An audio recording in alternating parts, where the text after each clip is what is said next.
Assalamualaikum warahmatullahi wabarakatuh. Kami dari kelompok 10 akan menjelaskan tentang perbuatan nifak dan konsekuensinya sebagai pembatalan keimanan. Nifak. Nifak menurut bahasa.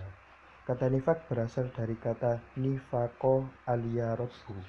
Artinya lubang hewan sejenis tikus. Lubang ini ada dua. Ia bisa masuk ke lubang satu, kemudian keluar lubang yang lainnya. Menurut istilah, nifak adalah perbuatan menyembunyikan kekafiran dalam hatinya dan menampakkan keimanan dengan ucapan dan tindakan. Pelaku perbuatan nifak disebut munafik. Mengapa demikian? Karena hakikat perbuatan nifak adalah kebohongan, baik terhadap Allah, baik terhadap hati nuraninya, ataupun terhadap Allah Subhanahu wa Ta'ala, maupun sesama manusia. Macam-macam nifak. Yang pertama, nifak i'tiqadi. Nifak i'tiqadi adalah suatu bentuk perbuatan yang menyatakan dirinya beriman kepada Allah Subhanahu wa Ta'ala, sedangkan dalam hatinya tidak ada keimanan sama sekali.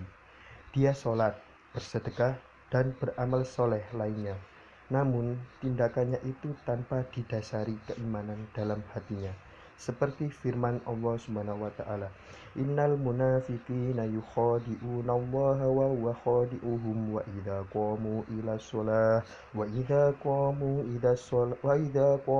ila sholati qamu kusala yara'unan nas wa la yadhkuruna Allah illa qalila.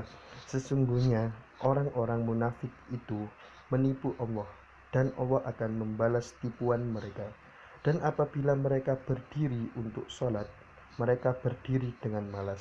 Mereka bermaksud riya dengan sholat dia di hadapan manusia, dan tidaklah mereka menyebut Allah kecuali sedikit sekali. Quran Surat An-Nisa ayat 142.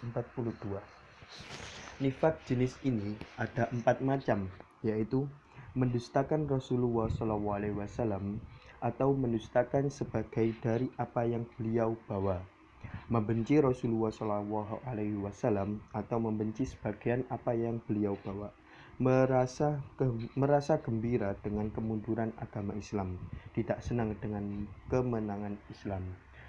Nifak yang nomor 2 adalah nifak amali, yaitu melakukan sesuatu yang merupakan perbuatan orang-orang munafik, tetapi masih tetap ada iman dalam hatinya. Nifak jenis ini tidak mengeluarkannya dari agama, tetapi merupakan wasilah atau perantara kepada yang demikian.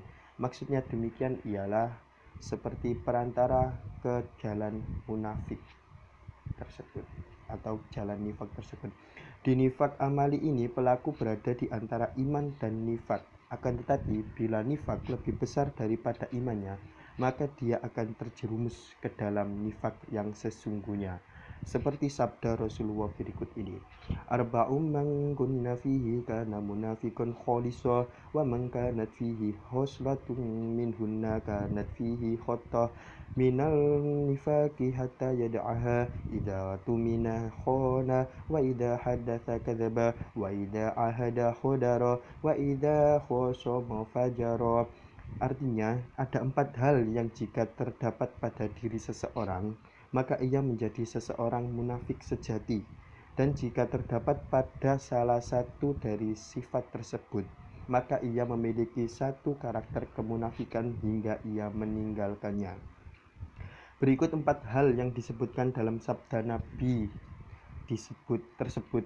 Yang pertama ialah jika dipercaya ia berkhianat, jika berbicara ia berdusta, jika berjanji ia memungkiri, dan jika bertengkar ia melewati batas. Perbedaan antara nifak besar dan nifak kecil. Nifak besar mengeluarkan pelakunya dari agama, sedangkan nifak kecil tidak mengeluarkannya dari agama. Kenapa demikian? Karena nifak kecil tersebut, seseorang yang melakukan nifak kecil tersebut masih ada di dalam dirinya, yaitu keimanan.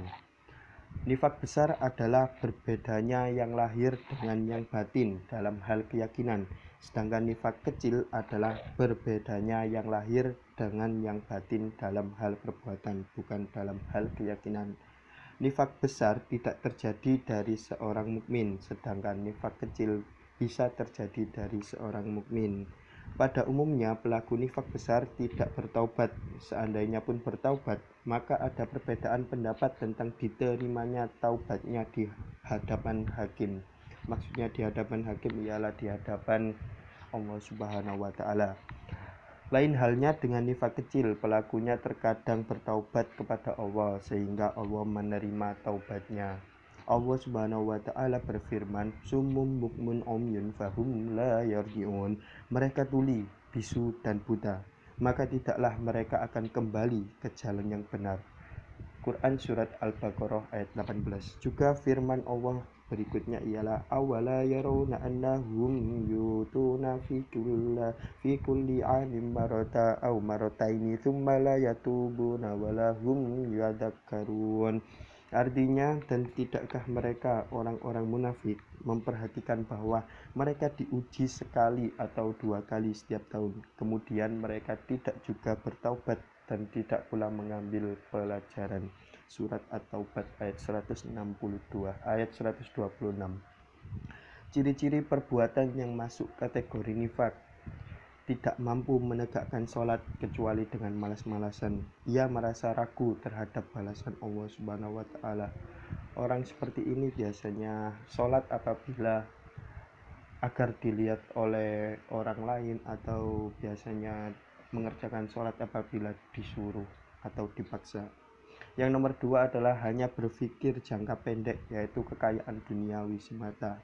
Ya, dan nomor 2 ini biasanya orang yang hanya memikirkan duniawi sekilas saja, tapi tidak memikirkan dengan panjang, dan itu bisa ada dalam niat awalnya untuk mengerjakan hal tersebut. Nomor 3, terbiasa dengan kebohongan, ingkar janji, dan khianat. Sudah jelas. Dan nomor 4, tidak mampu beramar ma'ruf nahi mungkar. Nomor 5, seringkali dalam pembicaraannya menyindir dan menyakiti Nabi atau Islam. Upaya menghindari nifak. Sebagai muslim, kita diwajibkan untuk menghindarkan diri dari perbuatan nifak. Berikut sesuatu yang harus kita sadari agar dapat terhindar dari nifak. Yang pertama adalah nifak merupakan larangan agama yang harus dijauhi dalam kehidupan sehari-hari. Nifak akan merugikan diri sendiri dan orang lain sehingga dibenci dalam kehidupan masyarakat. Nifak tidak sesuai dengan hati nurani manusia, termasuk hati munafik sendiri. Kejujuran menenteramkan hati dan senantiasa disukai dalam pergaulan. Demikian presentasi dari kelompok 10 yang beranggotakan Della Puspita, Vika Amalia, dan Ahmad Nawawi. Assalamualaikum warahmatullahi wabarakatuh.